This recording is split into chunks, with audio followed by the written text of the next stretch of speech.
send him Yana.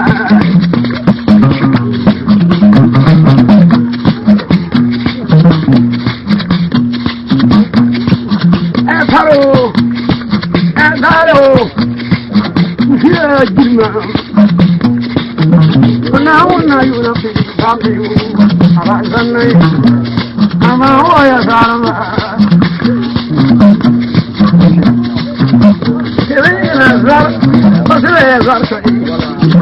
Why is that you? Woman, this my why I could never go to Mother, come back at me. So, you would know. I was robbed by this.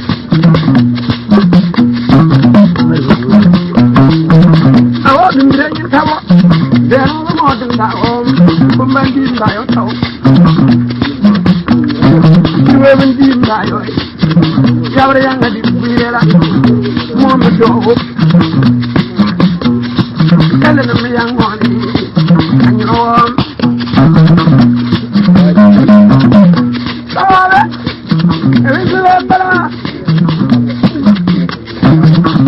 the day you be Carlo, young and young Carly, you got it, commanding by all. The dollar we level, a better than that we level. And now she will be able to leave. My dog and another, on dog at all. Two dollars a little, but then I took a little and you, but it's having a grava.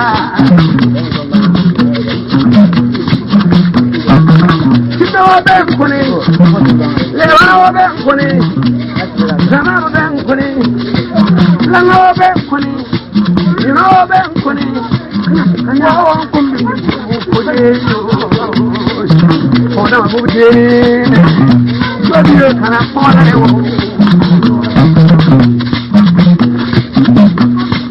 Look, haven't done it. However, now you're on my hand down. And come and get you over. I get out of all. You were so ready. I won't go away. But I must have a chance and desire. No, I'm a brovada. I believe no one I'm a brovada. Keep my own Bangadena.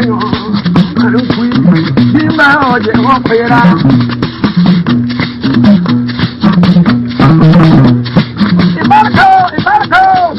Bangala, Yes, we cut out. Yeah, Malayan could be right. Whatever young and you would have it. But what don't carry young and you would have it. But what do you young and you would have it? Who would have it? I'm going to run for a lamp or something to do with something to do with it. Telling him a little bit. Give us an hour. Give us 1 hour. Carbon tool beside you. And for and do you. I don't know what to do.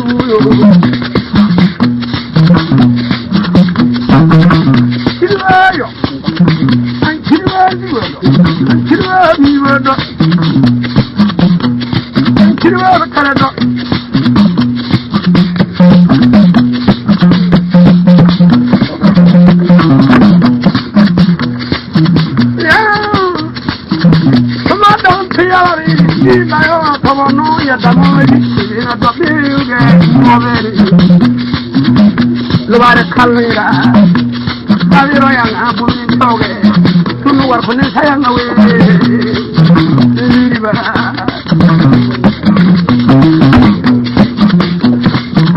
Jarang melakukan yang api umpatan deh.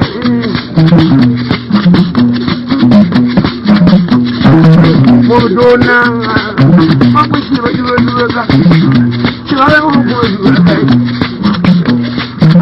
Kunci malam kan? Anak ini kok anak ini mau. Untuk lagi bunga kan? Mai kendi di maya.